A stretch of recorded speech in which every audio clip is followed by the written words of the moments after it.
સત્યની સાથે જનતાનો અવાજ।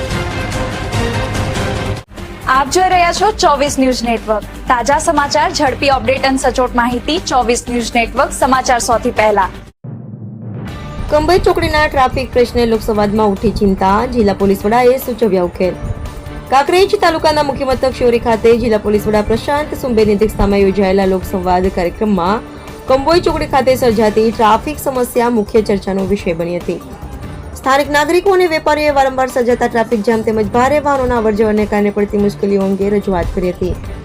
વાર્ષિક ઇન્સ્પેક્શન અંતર્ગત શિહોરી પોલીસ સ્ટેશનની મુલાકાતે આવેલા જિલ્લા પોલીસ વડાએ પોલીસ કામગીરીની સમીક્ષા કર્યા બાદ નાગરિકો સાથે સીધો સંવાદ સાધ્યો હતો। કાર્યક્રમ દરમિયાન ઉપસ્થિત લોકોએ જણાવ્યું હતું કે કંબોઈ ચોકડી વિસ્તારમાં વાહનોની વધતી અવરજવર અને બજારમાં ભારે વાહનોના પ્રવેશને કારણે ટ્રાફિકની સ્થિતિ ગંભીર બની રહી છે।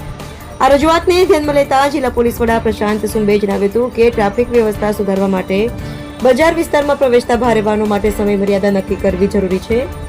તેમણે વેપારીઓ અને વાહન ચાલકોને ટ્રાફિક નિયમોનું પાલન કરવા તેમજ પોલીસ તંત્રને સહકાર આપવા અપીલ કરી હતી।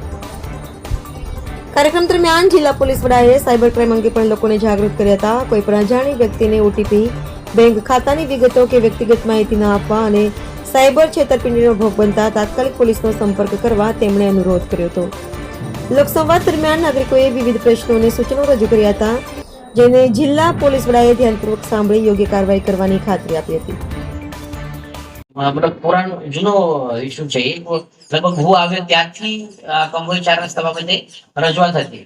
હા, હું પણ કહી દઉં, આપણે પણ કીધું કે આપ પોતે એક વખત જઈ નહીં કરો અને તે જગ્યા ઉપર કોઈ એન્કરેજમેન્ટ હશે તો આપ પંચાયતના લોકો ડિલિવરી લીખો, આપણે નીકાળી દઈએ તો પછી થોડા રસ્તો ખુલ્લો થઈ જાય।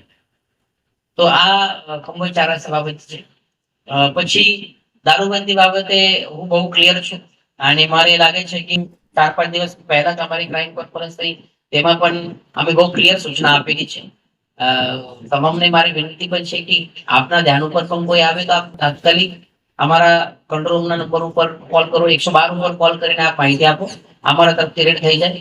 લોકલ પોલીસ સ્ટેશન તરફથી કોઈ કચાશ રહેશે તો ડીવાયએસપી તરફથી અથવા અમારી બ્રાન્ચ આવીને રેડ કરીને જશે।